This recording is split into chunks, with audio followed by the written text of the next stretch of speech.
Abraão, né? Só que a gente foi até Isaac, né? E então a gente vai continuar aqui partindo de Jacó, vamos continuar nossa releitura de Gênesis, vamos entrar em Êxodo, né? Com um humilde objetivo de transformar a forma de como lemos essas histórias, né? Ajustar a lente diante dos nossos olhos. Já que quando a gente lê essas histórias, a gente tem um entendimento e a gente lê, obviamente, com a lente da nossa cultura, né? A gente está aqui no século XXI, no meio de uma pandemia, na era do Facebook, né, das redes sociais. Na verdade, a era do Facebook agora é a era do TikTok, né? E não muito para esse povo que está aqui, que eu estou de olho aqui, para vocês ainda é a era do Facebook, mas para o planeta já é a era do TikTok, né? E a gente lê essas coisas com essas lentes. E a gente acaba deixando escapar um conjunto de nuances que estão escondidas dentro do texto, escondidas naquela cultura. Então, hoje, vamos começar com Jacó, depois passaremos por José, né? Vamos passar por José, que na verdade é o meu momento preferido. Depois vamos falar o Egito de Moisés, né?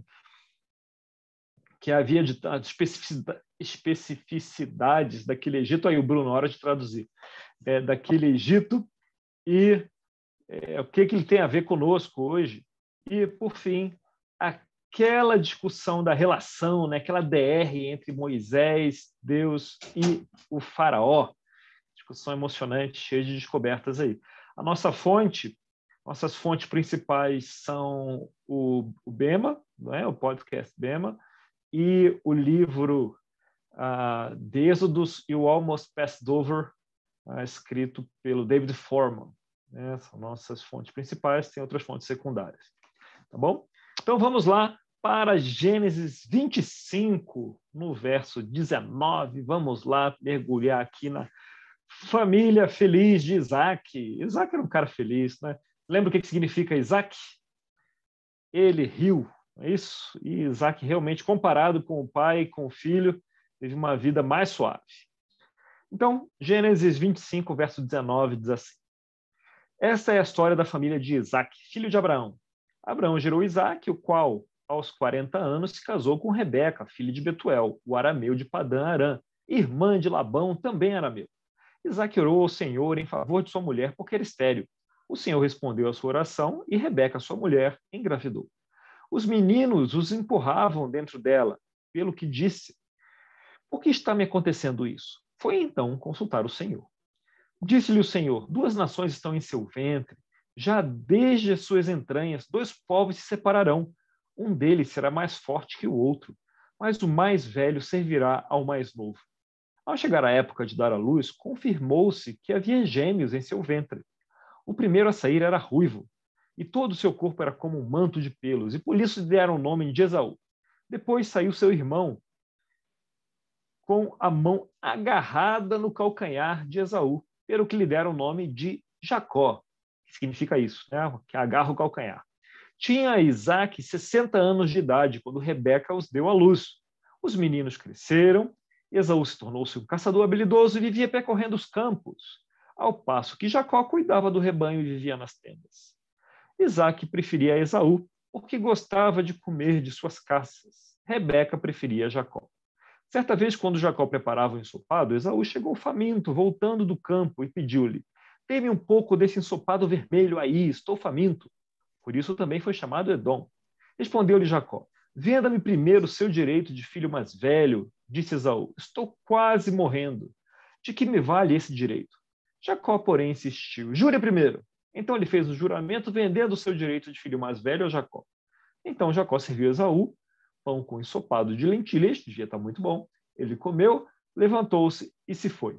Assim Esaú desprezou seu direito de filho mais velho. Então, conhecemos essa história. O primogênito, naquele tempo, ele era normalmente chamado de Berror. Era o Berror, aquele que era responsável por levar adiante o legado do pai. não só isso, né? Ele tinha responsabilidades extras de cuidados demais, né? Tinha o secretário, ele era o subsecretário, né? O Berro. Era o cara que cuidava de tudo na ausência do pai, né? E aquilo que o pai representava, o que ele fazia, não é? O cara que leva isso adiante era o primeiro filho. E por ter mais responsabilidades, ele ganhava a tal da porção dobrada da herança. Então, testezinho de matemática, se um homem tem 3 filhos, ele vai dividir sua porção em quantas parcelas? O homem tem 3 filhos, vai dividir sua herança em 1, 2, 3, 4 parcelas, para poder dar a porção dobrada para o Berro. Então, o Berro de uma família de 3 filhos ganha 2 porções, que nesse caso seria metade, e os outros 2 ganharia cada um a sua porção. Tamanha é o privilégio, né, do filho mais velho. Então,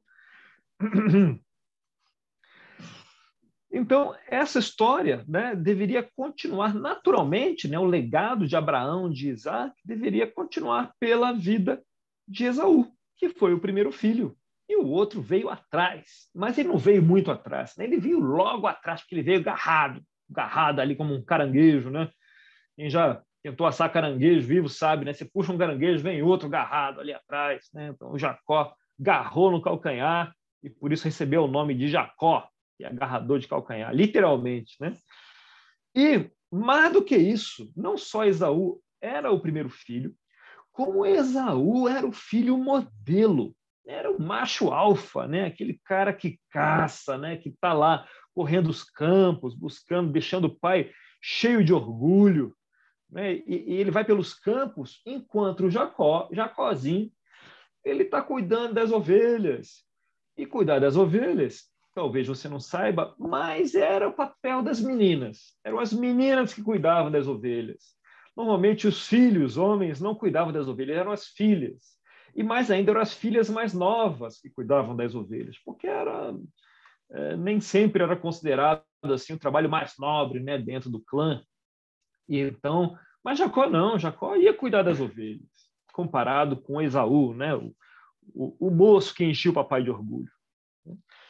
Então, imagine, além disso, Jacó era o filhinho da Mames, né? A Mames, que gostava de ficar em casa, gostava de cozinhar. Imagina o alívio, a gente não imagina o alívio de Isaac ao perceber que o primogênito dele não era desse jeito, né? Era aquele cara, né, peludo, né, que gostava de caçar. Esse que era o berror dele, né? O berror que ele tinha pedido a Yahvé. Né? Acontece que um dia Esaú chega de uma caçada, faminto, porque no caminho não tinha um McDonald's, né, para ele fazer uma parada. E aí ele chega e Jacó está na posição ideal para negociar. E mal Esaú sabe, porque não é qualquer um, é Jacó, o astuto, o que segura o calcanhar, né? E aí Esaú provavelmente era um cara de boa também, não ligava muito para os privilégios, para a responsabilidade que ele tinha. Então ele falou, quer saber, eu estou com fome, e Jacó, então, negocia com ele, que parece para ele um ótimo negócio, dada a fome dele, e ele vende os direitos de filhos mais velhos. Então, Jacó, aqui você tem uma característica boa até de Jacó, né? Jacó queria responsabilidade. Jacó queria essa influência que o Berror tinha naturalmente. Né? Ele queria bastante, a ponto de colocar o irmão ali meio contra a parede. Então, passa um tempinho, né? Passa o tempo. Né? Isaac está ficando velho, e Isaac está ficando cego, está cego, né? E Rebeca, então, percebe que Isaac está pronto para dar a bênção e envia o seu filho favorito. Ela tem uma ideia, envia o seu filho favorito caçar um cabrito do rebanho, né? Que é bem mais fácil, buscar um cabrito e cozinhar o cabrito do jeito da ela, né? Para cozinhar o cabrito do jeito que o pai gosta. Eles armam um ardil. E a gente já pensa, né, nesse ardil, mas seria tão legal se a gente pudesse conhecer as conversas por trás desse ardil, né? Será que Rebeca é tão enganadora assim e passou os genes da enganação para o filho? Né? Ou será que ela percebeu que a história seguiria por meio de Jacó. Afinal, a gente esquece um pouco disso, mas ela recebeu a mensagem de Deus na gravidez. Lembra? Que lá no verso 22, 23, a gente leu que os meninos se empurravam dentro dela, pelo que disse. Ela perguntou, por que está acontecendo isso? Ela foi consultar o Senhor, e o Senhor disse que havia 2 nações no ventre. E um deles seria mais forte que o outro, e o mais velho serviria ao mais novo. Ela pode ter entendido isso como uma promessa. E ela está trabalhando para dar uma forcinha aí para a promessa de Deus. Quem sabe? Ou a gente pode imaginar que Rebeca e Isaac tinham um ótimo relacionamento e ela ficava argumentando com Isaac, que era o mais velho, que ia seguir o mais moço, que Deus havia falado isso para ela.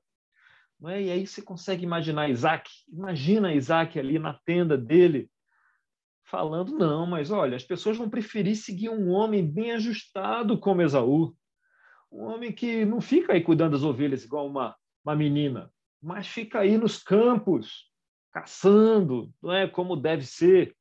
E não vão querer seguir esse malandrinho aí de Jacó. Né?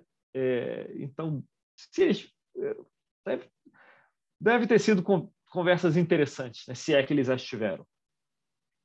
De qualquer forma, Jacó arruma esse estratagema junto com a mãe e captura a bênção para ele.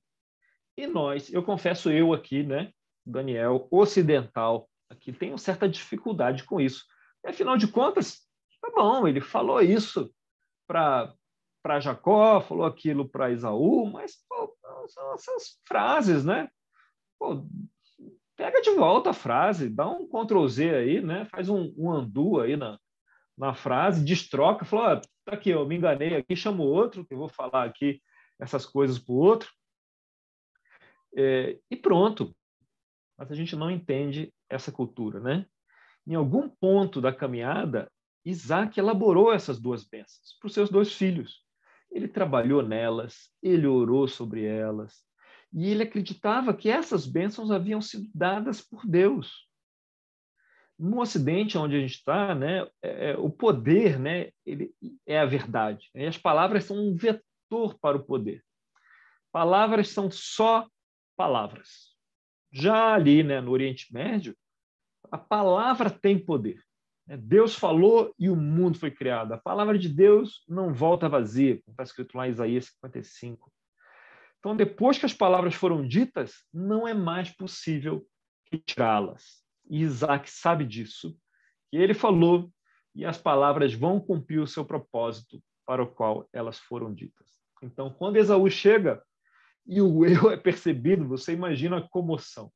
Ele chora amargamente, ele quer a bênção. Ele não vendeu a bênção pelo prato de comida, a bênção era dele, ele fez tudo certinho, ele merecia aquela bênção, mas agora ele vai ficar com o resto. Talvez era até a bênção preparada para Jacó. Né? E aí, como consequência, em Gênesis 28, Esaú está sedento de sangue e ele quer vingança.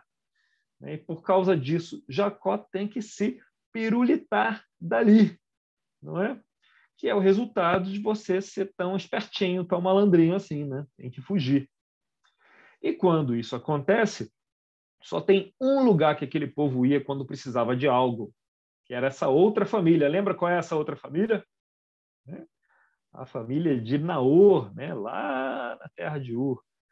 Naor, o brother de Abraão, agora já não é mais Naor, né? Seria Labão, né? Que era um lugar que tinha alguma semelhança com a casa de Abraão. E é para lá que ele vai, né? Para a casa de Naor. E lá em Gênesis 29, ele encontra Labão. Labão, se você não está lembrando, Labão é o malandro do outro lado da família. Né? Cada lado da família tem o seu malandro. Né? Tem um lado que tem o Jacó, tem um lado que tem o Labão. A sua família talvez seja assim também. Né? Você esteja imaginando aí quem é o malandro do seu lado da família, quem é o malandro do outro lado da família. Então, esse Labão era o malandrão do outro lado da família. E ele tinha 2 filhas, Leia e Raquel. E Leia significa olhos meigos, olhos sem brilhos ou olhos cansados, que é uma forma hebraica de dizer que Leia era meio feiosa, né? Então, o hebraico tem esses eufemismos, né? Então, fala, Leia tinha olhos cansados. O que significa isso? Ela era feia, né? Não perdão as moças, mas é isso aqui mesmo que a palavra está comunicando. Já a Raquel era lindíssima, né? E Jacó fica apaixonado, né? Ele cai de amores por Raquel. E quando Labão percebe isso, ele vê uma oportunidade. Ele vê, opa, legal, tem aqui um parente, que é um negócio legal, casar dentro de casa, né, como aquela cultura manda. E ele está apaixonado e ele pede 7 anos, um número apropriado, de trabalho de Jacó em troca de Raquel. Acontece que Jacó tinha encontrado um oponente à altura, né? Então isso era uma armadilha e ele, tadinho, que Jacó encontrou o oponente à altura, Esaú, tadinho, não tinha a menor chance, era sempre engabelado. Mas agora tem esse oponente, né? Então ele trabalha os 7 anos e o casamento acontece, só que Labão, na hora que Jacó está alcoolizado, ele dá Leia sorrateiramente.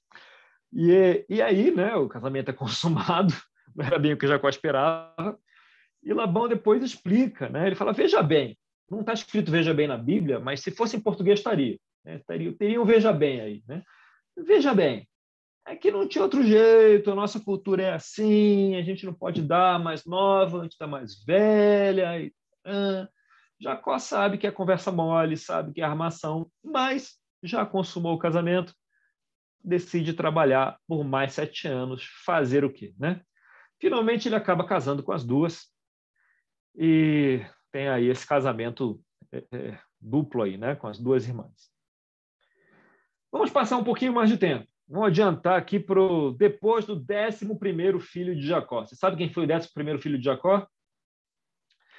Finalmente, Raquel engravida e lhe dá José, nasce José.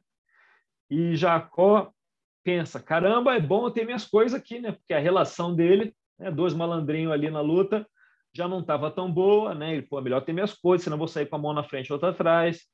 E combina esse salário aqui das ovelhas, que é uma parte estranhíssima das escrituras, não me peço para explicar isso, tá bom? É esquisito mesmo. Aquele negócio que a ovelha fica, se for pintada é minha, se for salpicada, se for listrada, botava galho na hora de beber água, na hora de acasalar, e a ovelha parecia de um jeito, nascia sempre do jeito que ele queria. Parece até bruxaria esse negócio, é esquisito mesmo. Dá para ficar perdido. Parece que ele está fazendo isso com a ajuda de Deus, e está mesmo, né? Mas o ponto aqui da história é que Jacó arruma um jeito de passar a perna em Labão. E aparentemente, né, ele consegue, obviamente. Então, ele consegue gerar ovelhas pintadas com galhos, né? E aí a relação azeda de vez. E aí, resultado da malandragem, ele precisa fugir de novo. Lá vai ele fugir de novo, né? E ele arruma aí, consegue uma dianteira de alguns poucos dias. Só que Labão percebe e vai atrás. E Labão não tem criança, né, para ir atrás, não está de mudança igual Jacó. Então, depois de algum tempo, Labão alcança Jacó e acusa Jacó porque alguém roubou os ídolos da família dele. Jacó fica indignadíssimo. O que ele não sabe é que Raquel havia roubado os ídolos, né, do pai.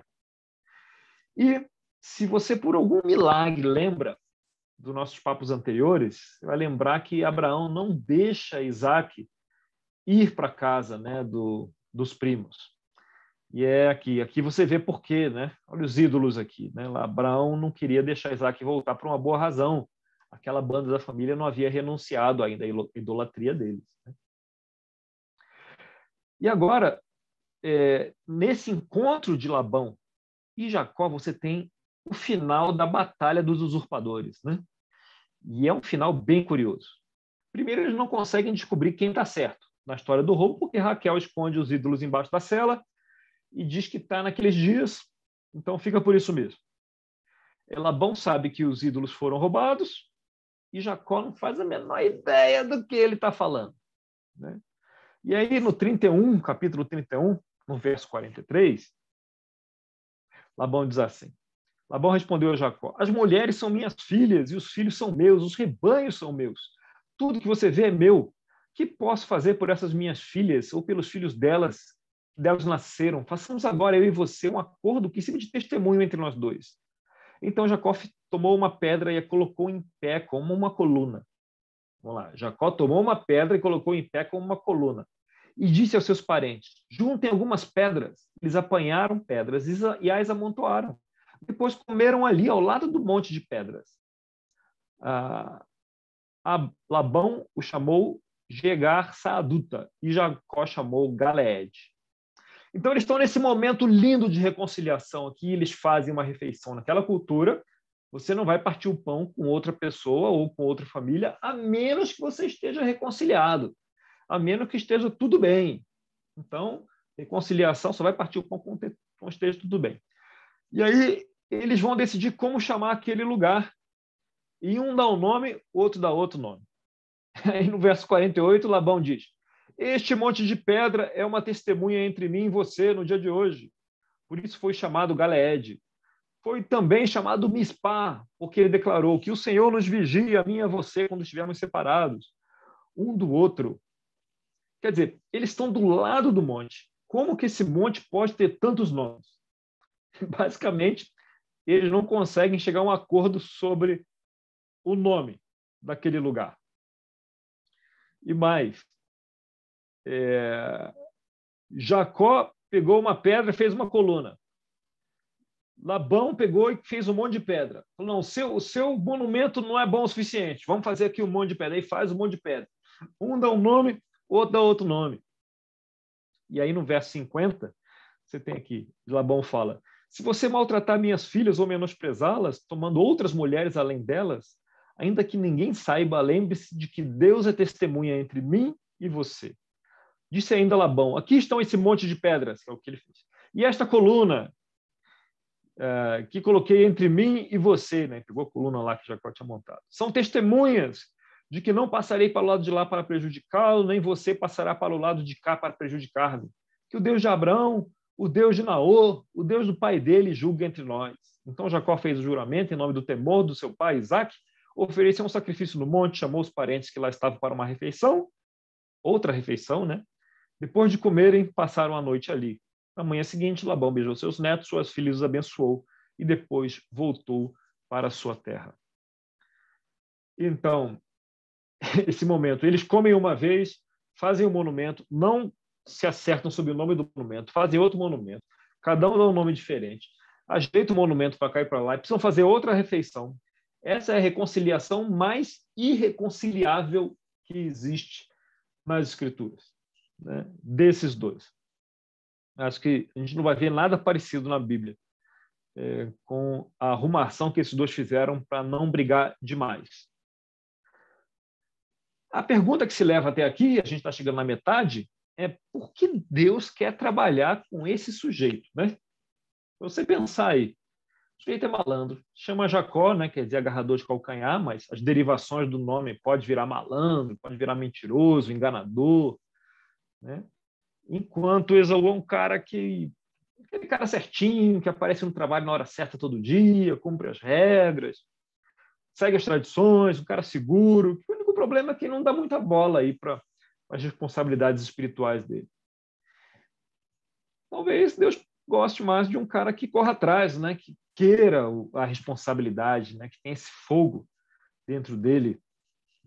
De um jeito ou de outro, Deus escolhe Jacó do que Esaú, que aparentemente é um cara muito mais certinho do que Jacó. É bom para a gente pensar isso, né?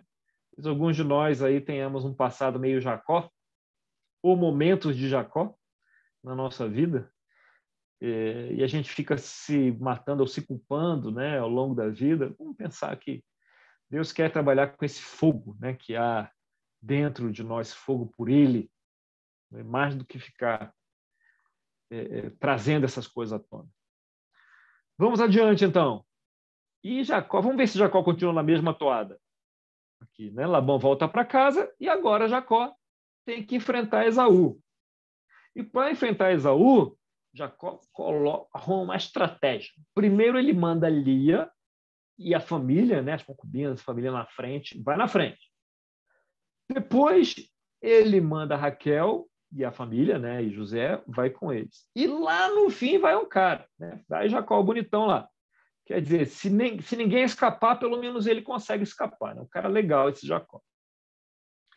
E aí, você tem aqui no verso 32, quer dizer, capítulo 32, no verso 22, algo acontece. Naquela noite, Jacó levantou-se, tomou suas 2 mulheres, suas 2 servas e seus 11 filhos, né, José era o último, para atravessar o lugar de passagem do Jaboque. Depois de havê-los feito atravessar o ribeiro, fez passar também tudo o que possuía, e Jacó ficou sozinho. Então veio um homem que se pôs a lutar com ele até o amanhecer. Quando o homem viu que não poderia dominá-lo, tocou na articulação da coxa de Jacó, de forma que lhe deslocou a coxa enquanto lutavam. Então o homem disse: Deixe-me ir, pois o dia já desponta. Mas Jacó lhe respondeu: Não te deixarei ir, a não ser que me abençoes. O homem lhe perguntou: Qual o seu nome? Jacó, respondeu ele. Então disse o homem: Seu nome não será mais Jacó, mas sim Israel, porque você lutou com Deus e com homens e venceu. Prosseguiu Jacó: Peço-te que digas o teu nome. Mas ele respondeu: Por que perguntas o meu nome? E o abençoou ali. Jacó chamou aquele lugar Peniel, pois disse: Vi Deus face a face, todavia minha vida foi poupada. Ao nascer do sol, atravessou Peniel mancando por causa da coxa. Por isso, até o dia de hoje, os israelitas não comem o músculo ligado à articulação do quadril, porque nesse músculo Jacó foi ferido. Curioso que o subtítulo aqui na sua Bíblia diz: Jacó luta com Deus. E o Novo Testamento também diz, né, que Jacó lutou com Deus. O que nos traz, pelo menos a mim, um montão de perguntas. E quando eu leio essa história, está dito que veio um homem, né, lá no verso 24, que lutou com ele. E, então, a única implicação aqui está lá em Gênesis, né, 32:30. De vi Deus face a face, todavia a minha vida foi poupada. Mas há uma insinuação de que há algo mais aqui. Né? Tem aqui a questão da mudança de nome. E quem teria autoridade para mudar nome? Né? Até aqui, só Deus fazia isso. Mas o que o texto diz é que um homem aparece e luta com ele. Se um homem qualquer que aparece do nada e vem lutar contigo, não teria essa autoridade, né, para mudar o seu nome. Mas é curioso que é a primeira vez que Jacó ele é confrontado com a sua identidade. O nome, nesse mundo judaico, ele não é simplesmente um apelido que você vai ser chamado sua vida toda, mas eles meio que simbolizam quem você é. Então, Daniel, né? Deus é meu juiz. Então, se fosse lá, isso teria um peso. Né? Aqui no Ocidente é só um nome. Nome lindíssimo, por sinal, mas é só um nome. Então, um nome pode ter 2 gumes. Né? Ele pode ser visto de forma positiva ou negativa. Agora, Jacó tem um nome que significa segurador de calcanhar. Né? E ele está vivendo esse chamado com vontade. Né? Ele está se entregando a viver esse nome dele. Aí. E nesse momento ele precisa encarar quem ele é. Né? Esse homem é Deus, não é? Pergunta como ele é chamado. Tipo, não é só qual o seu nome essa pergunta. A pergunta é quem é você? A pergunta quem é o nome desse. Nesse contexto é quem é você? E Jacó pode responder qualquer coisa, afinal de contas, mentir para ele não era exatamente um obstáculo. Mas ele dá o próprio nome. Ele fala: meu nome é segurador de calcanhar. E ele assume aí quem ele é, confrontado com a própria identidade. E o sujeito olha para ele, né, ali, agarrado, e fala: não, seu nome de agora em diante é Israel. E Israel significa conquistar, né, aquele Isra, e El é Deus, né, conquistar mais Deus. Agora, se ele está falando externamente, que ele saiu na mão ali, ou internamente, ou porque ele entendeu quem ele é, são questões para a gente lutar com o texto e ir aprofundando e nos apropriando mais do texto. Né? aquele lugar chamado de Peniel. Olha o El de novo aí, né? Ele lutou com Deus. Internamente, externamente. Pessoalmente, eu acho que são as duas coisas, viu? Teve a luta ali com aquele representante, e aquela luta foi até o amanhecer, e durante a luta houve algo ali, também uma luta internamente, ali, com Deus. E aparentemente ele lutou e ele venceu, né? Jacó. Muito bem. E Jacó luta com esse cara, ninguém supera ninguém, e Jacó não deixa o cara aí, né? Coloca numa chave o cara lá e não deixa ele de jeito nenhum. E, por alguma razão, Jacó respeita esse cara o suficiente, talvez para achar que era um emissário de Deus, para dar valor às palavras dele. Ele quer a bênção desse cara. E aí, essa é a história. Essa história, meio assim, né? Ela traz o nome do povo de Deus, né? O povo Israel, que significa lutar, conquistar e ser conquistado. A palavra vai nos dois sentidos, né? Conquistar e ser conquistado, com Deus, por Deus, a Deus, né? Essa é a história do nome do povo de Deus. E o nosso papo aqui é isso. Eu não vou dar todas as respostas, nem sei, nem poderia dar todas as respostas, mas a gente vai estar lutando com a palavra, né? Fazendo perguntas. A ideia é não aceitar qualquer coisa que a gente ouve, nem a nossa primeira impressão, mas é questionar. Aprendemos que questionar é perigoso, mas o nosso papo é o contrário, é que não questionar é perigoso. A gente tem que fazer as perguntas. E, eventualmente, vamos encontrar respostas e, eventualmente, vamos encontrar perguntas melhores, né? E essa é a natureza do estudo do texto. Vamos lá para 33, verso 4. Finalmente encontra com Esaú, né? E Esaú, quando ele encontra, Esaú está com o coração amolecido já, um cara legal, já superou, está pronto para perdoar. Então, 33, verso 4. Mas Esaú correu ao encontro de Jacó e abraçou-o ao seu pescoço e o beijou. E eles choraram. Então Esaú ergueu o olhar e viu as mulheres e as crianças e perguntou: quem são estes? Jacó respondeu: são os filhos que Deus concedeu ao teu servo. Então as servas e os seus filhos se aproximaram e se curvaram. Depois Lia e os seus filhos vieram e se curvaram. E por último chegaram José e Raquel e também se curvaram. Esaú perguntou: e o que você pretende com todos os rebanhos que encontrei pelo caminho? Ser bem recebido por ti, meu senhor, respondeu Jacó, um artista, né? Disse, porém, Esaú: eu já tenho muito, meu irmão, guarde para você o que é seu. Mas Jacó insistiu: não, se te agrada de mim, aceita este presente de minha parte. Porque ver a tua face é como contemplar a face de Deus. Além disso, tu me recebeste tão bem. Aceita, pois, o presente que me foi trazido, pois Deus tem sido favorável para comigo, e eu já tenho tudo o que necessito. Jacó tanto insistiu que Esaú acabou aceitando. Imagine, né? Esaú não conseguia fazer a vontade dele contra Jacó, nem quando a vontade era diferente, quanto mais agora, né, que era para aceitar um presente. Então, nesse ponto, algumas pessoas costumam ver mudança já aqui em Jacó, que seria a partir daquela luta com Deus. Mas a gente tem visto aqui o poder das perguntas, né? E o poder das perguntas nos leva a perguntar o que acontece logo a seguir. Né? 33, 12. Então disse Esaú: vamos seguir em frente e eu acompanharei. Oh, tudo reconciliado, ele não foi morto, que bom, seu irmão está bem, está em paz, que barato, só alegria, só alegria. 33, 13. Jacó, porém, adoro esses poréns, porém, lhe disse: meu senhor sabe que as crianças são frágeis. Veja bem, meu senhor, as crianças são frágeis e estão sob meus cuidados, ovelhas e vacas que amamentam as suas crias. Se forçá-las demais na caminhada, um só dia que seja, todo o rebanho morrerá. Por isso, meu senhor, vá à frente do teu servo, eu sigo atrás, devagar, no passo dos rebanhos e das crianças, até que eu chegue ao meu senhor em Seir. Esaú sugeriu: permita-me então, deixe alguns homens com você. Jacó perguntou: mas para quê, meu senhor? Ter sido bem recebido já me foi o suficiente. Então, Esaú de novo não consegue fazer a vontade dele, como sempre. Naquele dia, Esaú voltou para Seir. Jacó, todavia, foi para Sucote, aonde construiu uma casa para si e abrigos para o seu gado. Foi por isso que recebeu o nome de Sucote. Olha quem aparece aqui de novo. Jacozinho, o original. Né? Pode ir que eu vou logo atrás.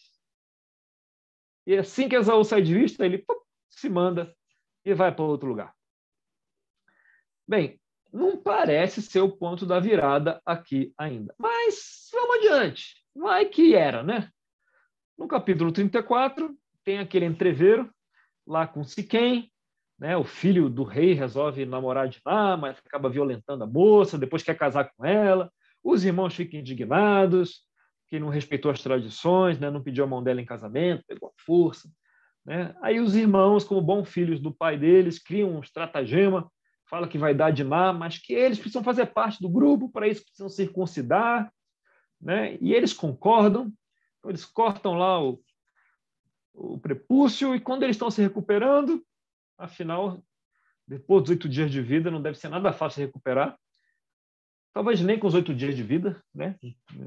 Não passei por isso, nem me lembraria, mas é verdade que quando eles estavam com dor, à noite eles invadem e matam todos os homens lá, né?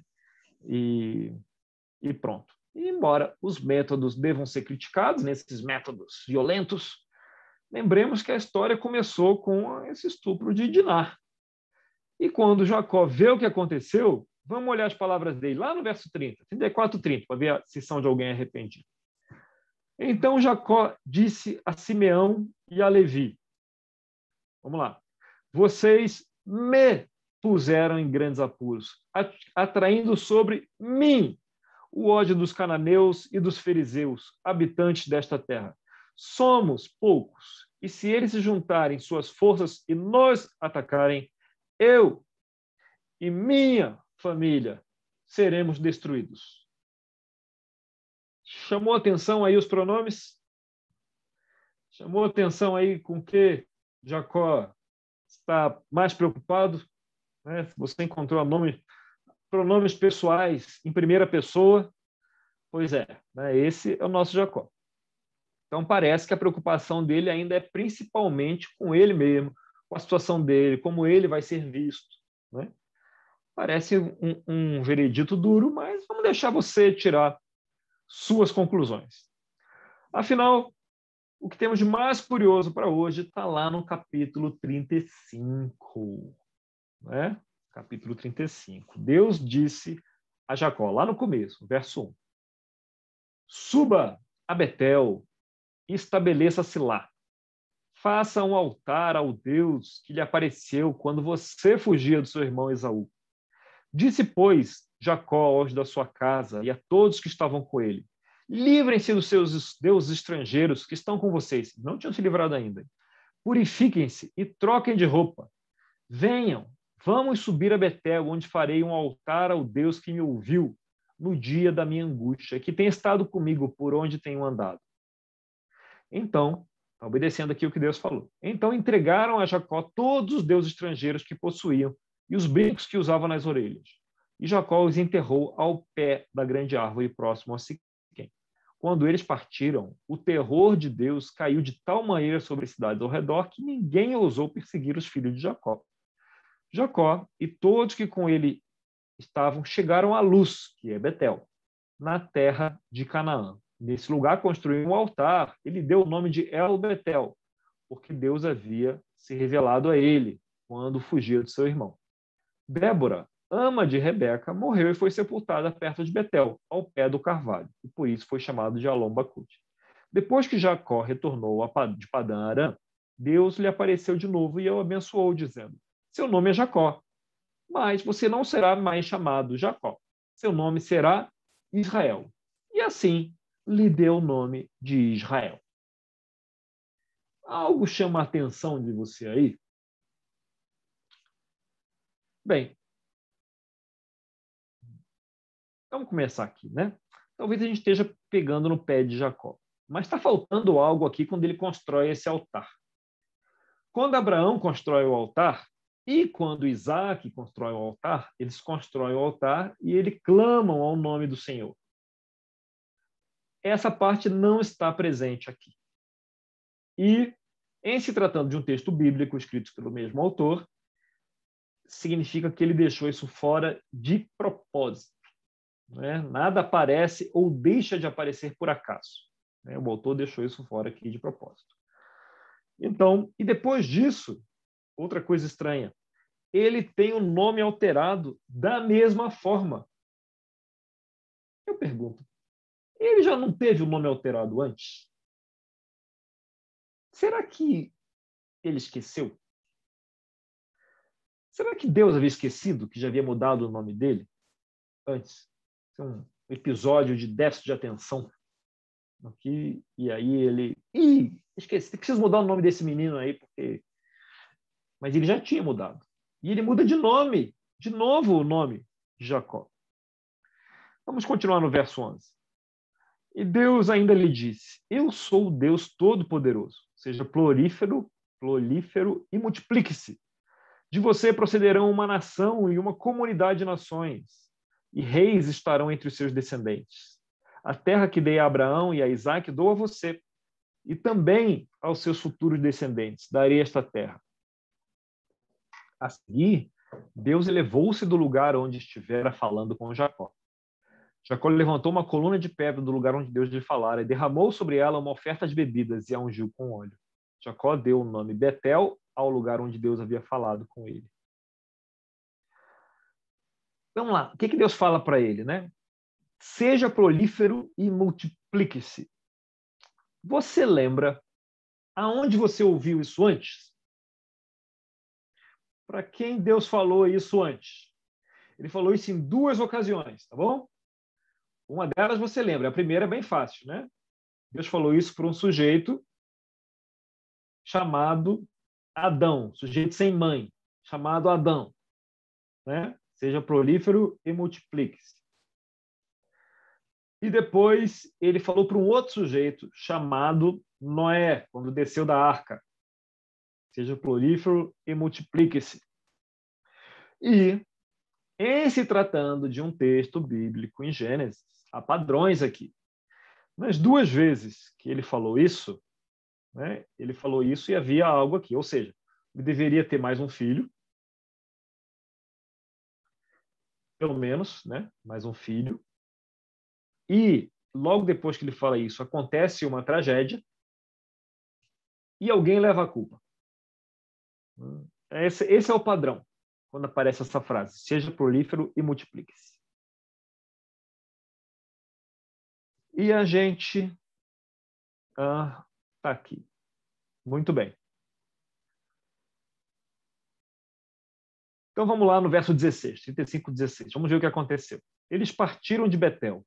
E quando ainda estava a certa distância de Efrata, Raquel começou a dar à luz com grande dificuldade. E, enquanto padecia muito, tentando dar à luz, a parteira lhe disse, não tenha medo, pois você terá outro menino. Já a ponto de sair-lhe a vida, quando estava morrendo, deu ao filho o nome de Benoni. Mas o pai deu-lhe o nome de Benjamim. Assim morreu Raquel, e foi sepultada junto do caminho de Efrata, que é Belém. Sobre a sua sepultura, Jacó levantou uma coluna, e até o dia de hoje aquela coluna marca o túmulo de Raquel. Então Raquel morre no parto e nasceu o Benoni, o pequeno Benoni nasceu, que significa filho da minha tristeza. Mas Jacó não quer que esse nome pegue de jeito nenhum e muda o nome. Viu? Não era só Deus que mudava o nome, né? Ele mudou o nome aqui para Benjamim, que significa filho da minha mão direita, ou filho do meu favor, ou ainda meu filho favorito. Olha só, né? O que significa Benjamim? Um dos 2 filhos de sua esposa favorita. Né? Então, para entender melhor o que se passou aqui, vamos dar um pulo, adiantar 13 capítulos, lá para Gênesis 48, quando Jacó explica para o seu filho José como é que foi que a mãe dele morreu. Né? Qual é a forma que Jacó explica? Gênesis 48, no verso 7, diz assim. Gênesis 48, verso 7. Quando eu voltava de Padã, para minha tristeza, Raquel morreu em Canaã, quando ainda estávamos a caminho, a pouca distância de Efrata. Eu a sepultei ali, ao lado do caminho para Efrata, que é Belém. Bem, em português está escrito: para minha tristeza, Raquel morreu. Mas em hebraico, essa palavra, para minha tristeza, você pode traduzir como por minha causa, por minha culpa, Raquel morreu. Claro, é uma tradução, não é uma tradução difícil, né? Não está esticando a corda. É uma tradução bem provável, né, para o hebraico. Ele está falando isso. Então, quando alguém vai levar a culpa, aqui parece que Jacó culpa, aponta o dedo para ele mesmo. E por que Jacó apontaria o dedo para ele mesmo? O poder das perguntas, né? Você lembra de algo do texto? Na saída da casa de Labão, lembra que alguém tinha roubado os ídolos? E que era Raquel? E Jacó não sabia disso? E ele estava muito indignado. Não precisa ir lá não, mas lá no Gênesis 31, 32, diz assim, Jacó falou assim: quanto aos seus deuses, quem for encontrado com ele não ficará vivo. Na presença dos nossos parentes, veja você mesmo se está aqui qualquer coisa que lhe pertence, se estiver, leve-a de volta. Ora, Jacó não sabia que Raquel os havia roubado. Dá para perceber por que Jacó aponta o dedo para ele mesmo sobre a morte de Raquel? Ele se apropria da culpa pela perda da vida de Raquel. E isso só aconteceu porque eles saíram fugidos, né? Não foi uma despedida planejada. Se fosse uma despedida planejada, isso nunca teria acontecido. Então, aconteceu porque eles saíram fugidos, aconteceu porque ele se comportava daquele jeito, e aconteceu porque naquela fuga a Raquel teve aquela atitude e ele não sabia direito, já que foi meio acelerado, e falou o que não devia, né? E as palavras têm poder, né? Ali como Jacó estava vendo isso, e ele coloca a culpa nele mesmo. Então, ou seja, no fim da vida dele, a gente fala a estranha herança de Jacó. Ele havia recebido o direito de Beror, né?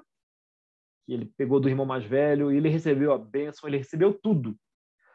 Mas meio que ele desperdiçou essas heranças, né? Essas heranças não renderam os frutos que ele imaginaria, ou que ele imaginara no começo da vida, porque ele vivia fugindo por causa da conduta dele. E provavelmente aquilo que ele mais valorizava na vida, que era o amor por Raquel,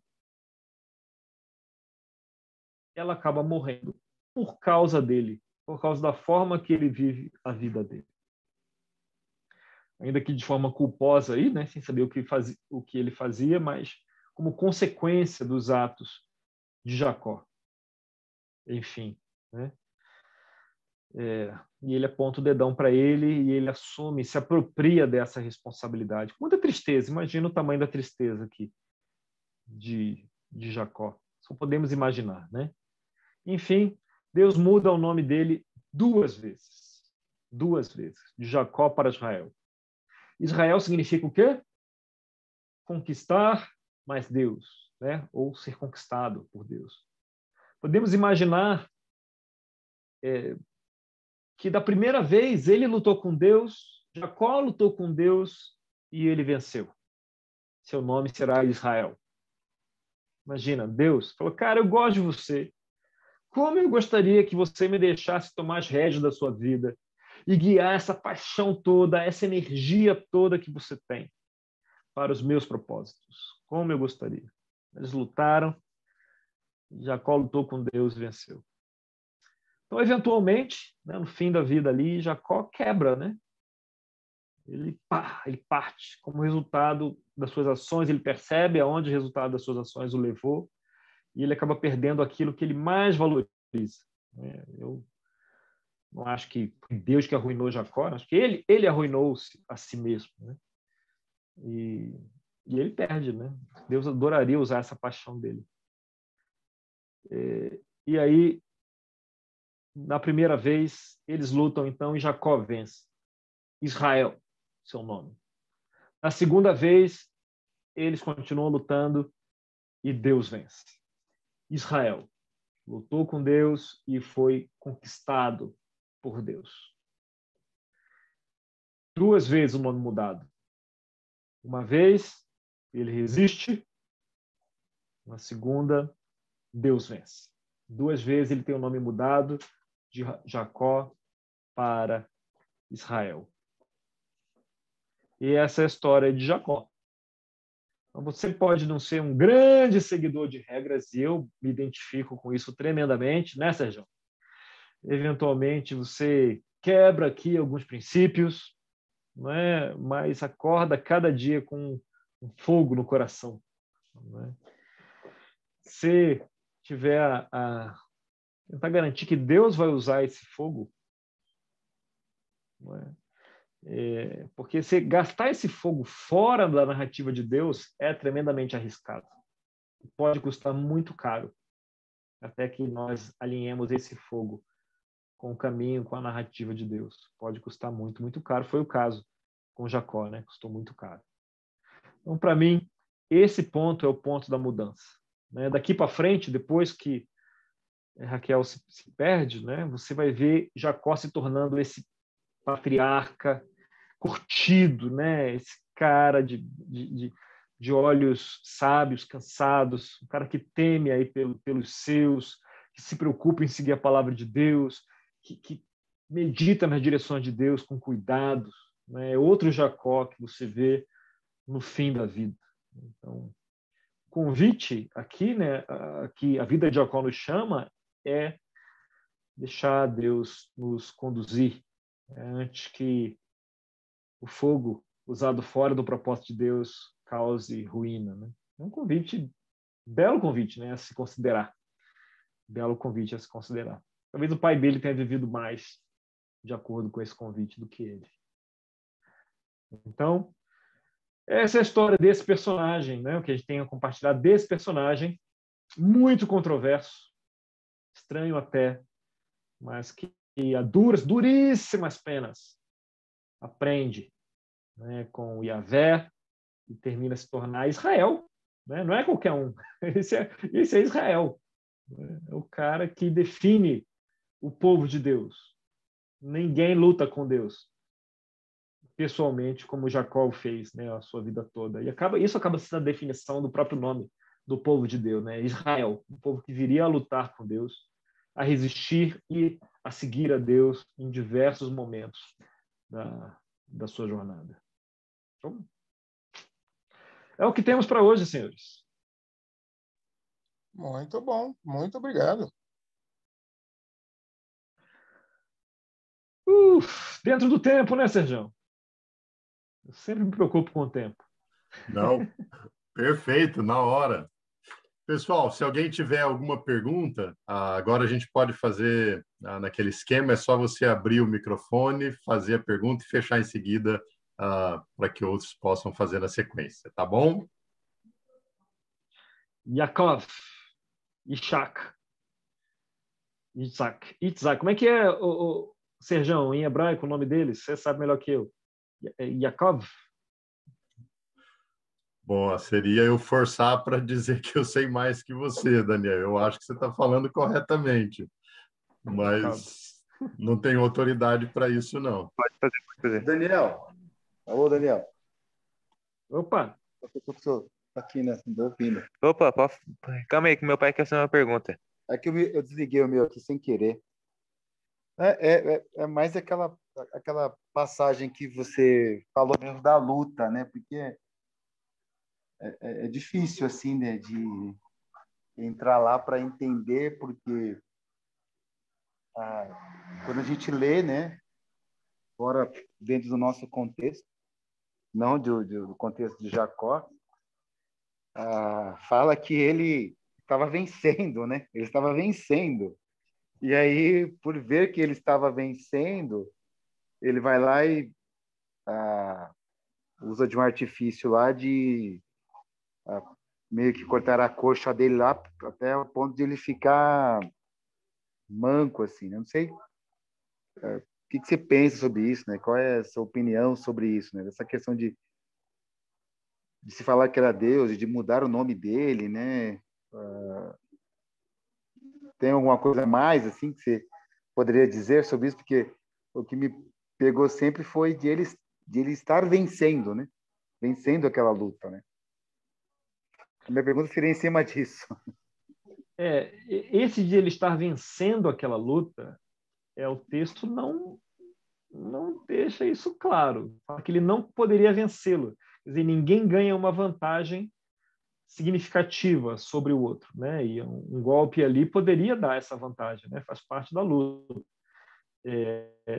E então a gente precisa tomar cuidado quando vê o texto para ver o que o texto nos conta, né? E sobre a luta, o que ele nos conta, assim, literalmente, veio um homem e lutou com ele até o amanhecer. A gente, pelo que diz o Novo Testamento, pelo respeito que Jacó demonstra para ele, né, a gente entende que é um emissário de Deus, né, alguém que era um representante de Deus ali, que estava lutando com Jacó naquela luta, né? Mas de qualquer forma, não o fato de ninguém ter tido vantagem ali sobre o outro mostra tremendamente a tenacidade de Jacó. O cara lutou com Deus durante muitas décadas, né? Até se deixar guiar, né? E aquela luta representa isso. Você imagina uma luta que vai durar a noite toda. A luta do MMA tem, nem sei quanto tempo, que eu não assisto tanto assim, mas são alguns minutos, né? Porque ninguém aguenta lutar tanto tempo. Cansa demais. Né? E o cara luta a noite toda. Acho que isso simboliza, era um simbolismo. A minha opinião, tá? É que aquela luta estava simbolizando o que ele ia lutar na vida dele toda. Né? E ele recebe um golpe forte, como acontece na vida dele toda também, né? Mais perto do fim da vida dele. Quando eu falo... Mas...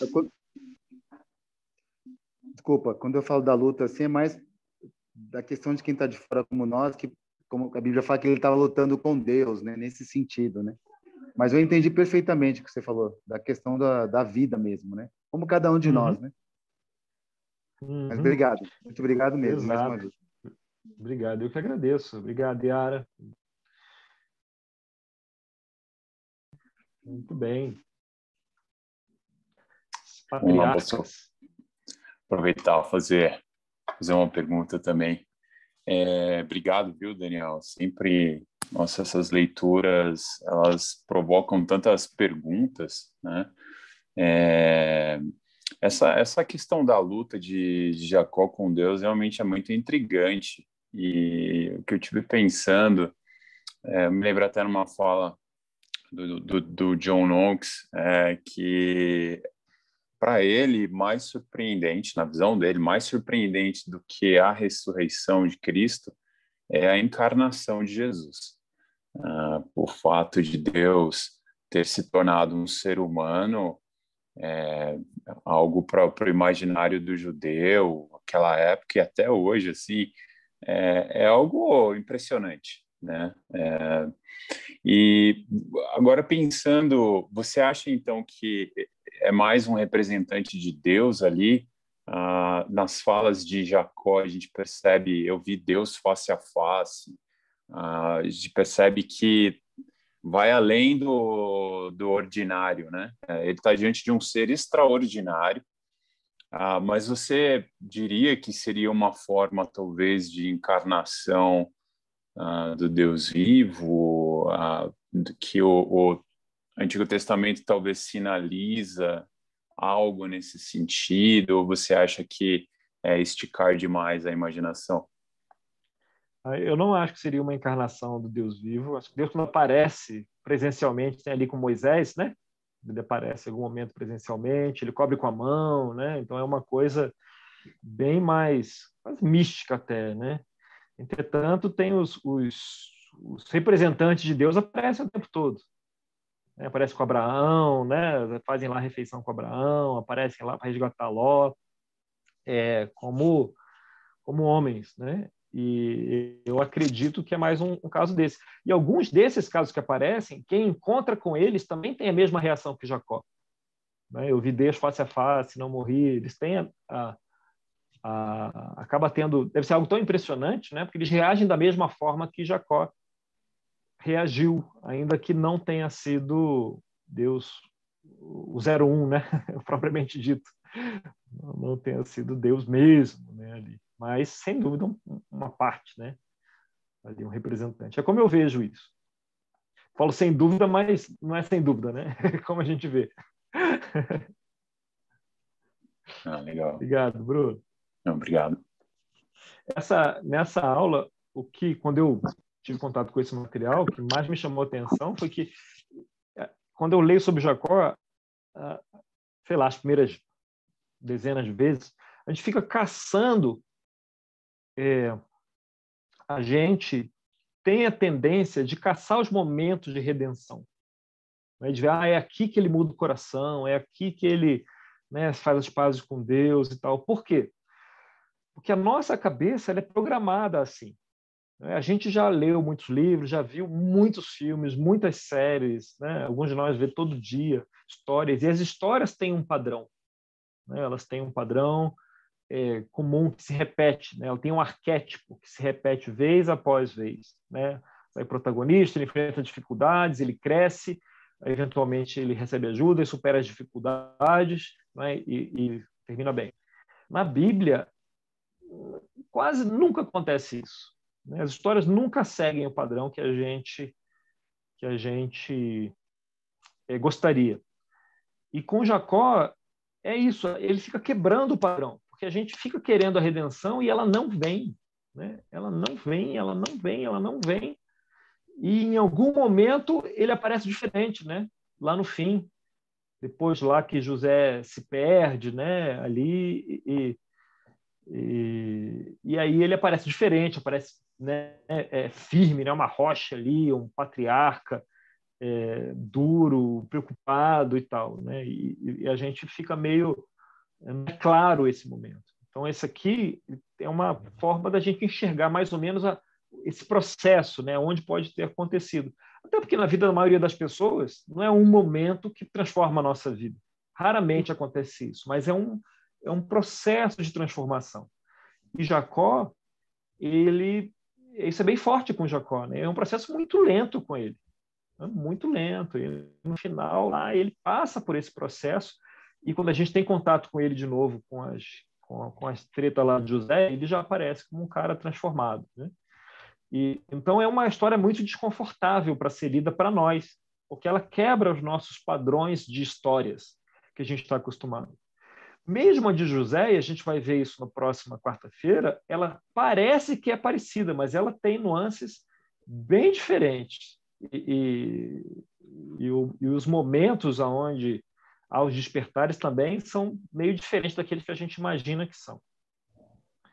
Então, é por isso esse personagem, em especial, é tão desconfortável. Porque é um personagem longo, né? Jacó é uma história longa nas Escrituras. E ele cria essa sensação de obra que não acaba, né? Não acaba esse negócio. Então, acaba tendo um final interessante, em paz ali com José. Mas até chegar lá, deixando a gente sempre com o coração apertado, né? A vida de José, de Jacó. Boa noite, irmãos. Puxa, Daniel, quero muito agradecer pela aula. Realmente, essa história, né, a gente lendo as escrituras é bem intrigante. E eu fiquei assim muito grata, né, de você poder esclarecer, né, quando você falou pela segunda vez, né, que Deus muda de novo o nome dele, tipo, eu não tinha parado para pensar, né? Eu falei, puxa, deu amnésia, Deus esqueceu, o que aconteceu? Deus não é assim. E com certeza, né, eu concordo, tem tudo a ver com esse processo, né, de mudança. Nossa, eu fiquei muito grata, assim, muito enriquecedor mesmo. Obrigada. E lembrando que relata toda a história do povo de Deus, né, a história de Israel, né? Se a gente parar para pensar, é bem isso mesmo.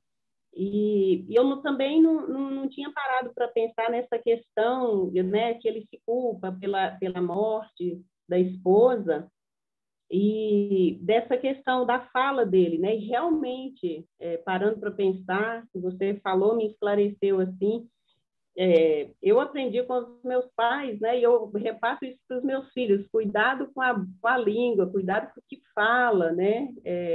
E realmente fica aí uma dica que muito bom, muito obrigada, muito bom mesmo. Boa noite a todos. Obrigado, Mary. É isso mesmo. São essas nuances que a gente lê e a gente passa, né? Passa e está na riqueza aí. Um dos princípios do nosso papo aqui, dos nossos próximos 3 papos, se é estranho, tem alguma lição ali que a gente não está pescando. Então, e tem muita literatura sobre isso, viu, Mário? Muita, muita. Eu queria ter algumas décadas a mais para poder estudar o que as escrituras têm. É muita coisa. Muita coisa. Daniel, posso fazer uma pergunta? Não, você não. Então, na verdade, assim, Daniel, primeiro quero te agradecer também, muito esclarecedor aí a aula. E conforme você foi compartilhando, eu lembrei um pouco também, voltando um pouquinho, né, em Abraão, a gente tem costume de dizer às vezes, minha filha puxou isso do avô, da avó, puxou isso não sei do quê. Você acha que esse traço do trapaceiro, vamos dizer assim, não vem um pouco também de Abraão? Porque eu lembrei da história de Abraão com Sara lá, com a mentira. Qual que você acha que tem alguma relação do histórico de Jacó com Abraão, salvando a Isaac no meio? Não sei. Abraão, com o pai, né? Também falou lá que a esposa era irmã. Veja, só quem não trapaceia nessa história toda é Esaú, cara. Todo mundo aí é encrenca, inclusive os filhos. Essa família, eles têm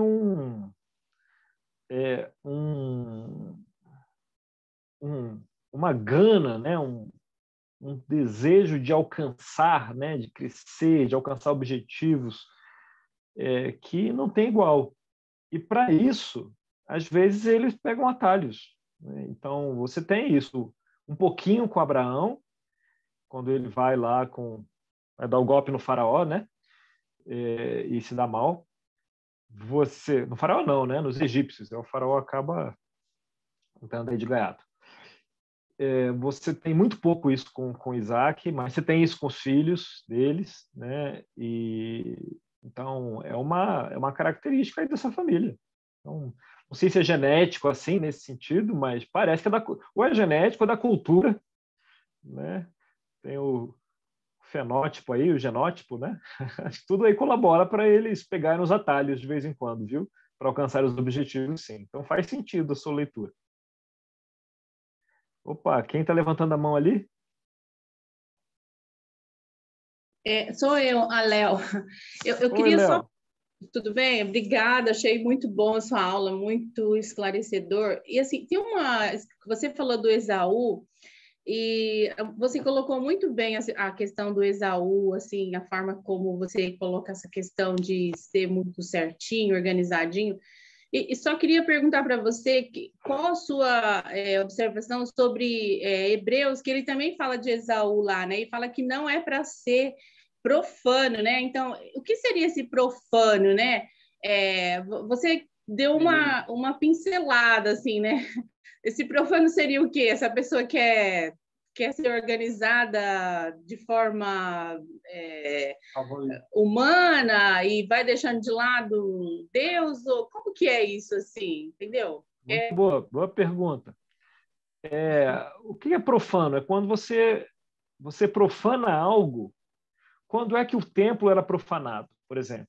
Quando ele era tratado de forma não santa, não separada. Não é? Então, se eles fizessem um sacrifício ruim, lá, por exemplo, os filhos de Arão, não é? Que oferecem fogo profano ali em Êxodo, e aí são mortos ali no início do templo, né, do tabernáculo. O que é o profano? É quando você trata o sagrado de qualquer jeito, como se fosse comum. Então, esse é o profano de Esaú. Ele tinha responsabilidades de herança do pai e ele troca por um alimento. Quer dizer, tinha algo que era valorizado, era aquela herança espiritual e o legado do pai, e ele trata isso, que é algo muito importante, como algo comum. Então, isso é o profano. Se tratar o sagrado como algo comum. Não tem a ver com o temperamento organizado dele. Tem a ver com não dar o valor devido ao que merece, ao que deve ter valor. Obrigada. Tá bom? Obrigado. Profano. Eu queria só agradecer o Daniel aí por se interessar, né, tanto por esses assuntos, né, essas leituras aí do Antigo Testamento, especialmente a Torá, e trazer, né, esses pensamentos para a gente, né, e esses questionamentos que acabam gerando mais boas perguntas, né, mas também acabam esclarecendo aí bastante coisa. E eu não tenho exatamente uma pergunta, mas seria mais um compartilhamento. Tudo bem, Serjão? Que é assim, essa história de Jacó, né, me toca profundamente pela luta, né, que eu acho que é a luta que cada um de nós pode se identificar com ela, né, essa luta espiritual de Deus tentando nos convencer, né. E eu me lembro assim de situações, né, onde por vezes o orgulho vence, né, o egoísmo vence, a impureza vence. A partir do momento que a gente vai lendo, né, as escrituras e a história longa de Jacó, né, como a gente falou, para mim vem muito forte isso, né, que espiritualmente, quando a gente vence, a gente perde, né? E quando a gente perde, ou melhor dizendo, né, quando a gente se rende, aí a gente vence, né? Me vem à mente o que Jesus fala, né? Que vale o homem ganhar o mundo inteiro, né? E no final perder sua alma, né? Mas aquele que perde, que morre, né?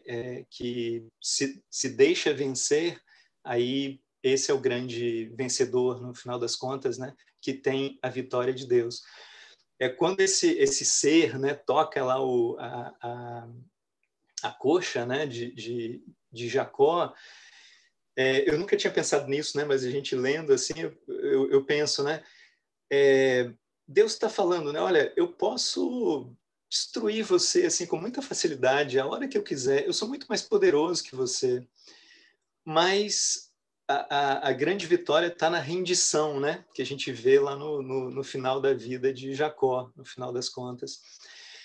E eu sempre gosto assim né, de pegar as histórias e apontar para Cristo, né? Toda a Bíblia aponta para Jesus Cristo, né?